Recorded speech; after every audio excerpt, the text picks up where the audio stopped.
Hey yo, it's Vondo, and I'll be damned. I am genuinely surprised they are deciding to delay Treyarch's next title, Call of Duty 2023, to the year 2024, so they're pushing a year back. And I am honestly surprised by this, because I never thought I'd see this day coming. Never. 'Cause I remember during Modern Warfare 2019's active life cycle, the majority of the player base saying it's a high quality game. We think you should stick around a lot longer than just 1 year. I'm like, while I do agree it's a high quality game, map sucked by the way, while I do agree it's a high quality game, they're not going to pass up on that free money every year when it comes to damn near $1 billion of revenue releasing Call of Duty title. They're just not going to do it. And they did not when it came to Modern Warfare 2019. Now they did release content after its active life cycle during Cold War's life cycle, but you know, it wasn't the same. The game's stability kind of fell off a cliff at some points. Now while it did get cleaned up a lot more recently, the game was in rough shape for these last couple of months, and I wasn't surprised at this. I'm like, well, they're getting ready to release Modern Warfare 2 2022, so why would they care about the old game? But now they're deciding to commit to a Call of Duty title for at least 2 years, and I think it'll be good for the franchise. I honestly think it will. And this is because some of that franchise fatigue and just having a high quality product out there for just more than a year. But their main reason for deciding why they're going to delay the next title, or the title after Modern Warfare 2022, the main reason was because it didn't live up to their sales expectations, and that was because of Black Ops Cold War not selling as much as Modern Warfare 2019. Additionally, Call of Duty Vanguard did not sell as much as Black Ops Cold War. So that is back-to-back years with sales figures dipping. And they believe that the game was cannibalized by its other free-to-play title, and that free-to-play title is Warzone, obviously. And why that could be true, and it probably is true, I honestly don't believe them. And that's because World War II games, to me personally, are just boring as hell. And while I don't think Vanguard is a bad game, it's not a good game either. You could say it's mid, and having a theme that is not the most engaging and exciting, and a game not being spectacular, it doesn't surprise that their sales figures have took a hit for the second year in a row. Now I will concede that the game has cannibalized itself a little bit, and that's because the multiplayer titles for these last couple of games, Black Ops Cold War and Vanguard, their multiplayers are used as a platform to upgrade their weapons and then go into Warzone. Not because they actually enjoy playing the 6v6 multiplayer. They just get into multiplayer, they upgrade their weapons, and they head out to Warzone.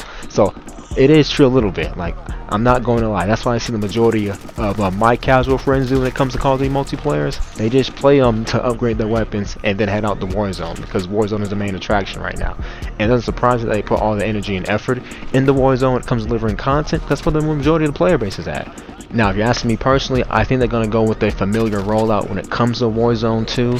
On next gen and its integration, I believe will be around 5 to 6 months after the initial release of Modern Warfare 2022's multiplayer. And I think this will be the best thing to do, because you get the general fans excited for multiplayer engaged for like 5-6 months, and then Warzone's like a breath of fresh air, or a bonus to keep players active and playing and going back and forth. I think that would be the better thing to do. Additionally, this should prevent them from cannibalizing their own game, or at least until 2024, but that'll be Treyarch's problem to deal with. I believe the game cannibalizing itself wouldn't be an issue by then. You're going to have the next gen consoles a lot more established, or they will be referred to as current gen by then.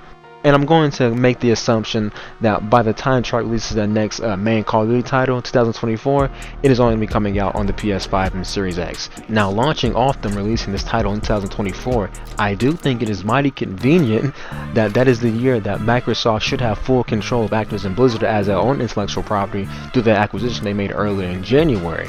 Sony's current deal with Activision Blizzard should expire by then, and that deal has had exclusive third game modes like Spec Ops and Modern Warfare 2019. It also comes with the promotional stuff like Champions Hill and Vanguard, like the Alpha and Black Ops Cold War, Gunfight Alpha for Modern Warfare 2019. I believe all that will ship back into Microsoft, and they'll benefit from it.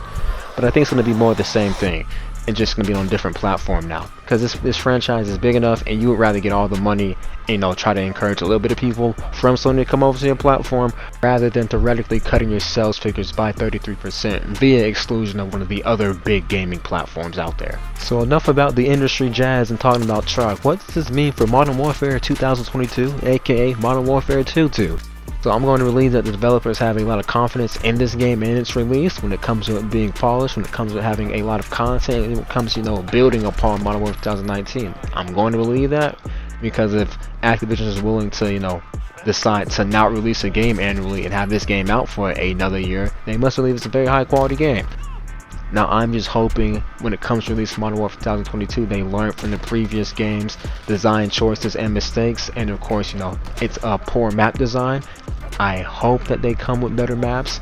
I know they're going to be remastering a lot of maps from Modern Warfare 2 because that is, you know, the sequel of Modern Warfare 2019, but I really hope they come with better maps. That is the bare minimum if you're asking me, because I believe this was, you know, the game's weakest point. It was its multiplayer maps. I don't believe the majority of them good, and the player base didn't believe so either, because every time they removed the shoot house or the shoot to ship playlist, the Infinity Ward staff was always met with some backlash about the playlist absence. So hopefully they learned from that. Well, they just learned to make better maps in general, so people don't complain every time you remove the 2 smallest maps in the game from the general playlist. I know you got players that just love to grind camos, get a bunch of kills that are easily, you know, and mindless. But the general consensus was the majority of those multiplayer maps 66 were pretty bad. So hopefully, who's ever had Infinity Ward, yes, the lovely Joe Seacott, hopefully they improve upon those gameplay design decisions and they just come back with a better product. I really hope so. I don't even know if Joe Seacott's still at the company. He's been MIA on Twitter for like the last couple of months. But we will find out soon enough who those community managers, those sound directors, those lead animators, we'll find out all that jazz soon enough when it comes to the game's pre-release, when it comes to releasing trailers, doing some interviews about the game, the process of making the game.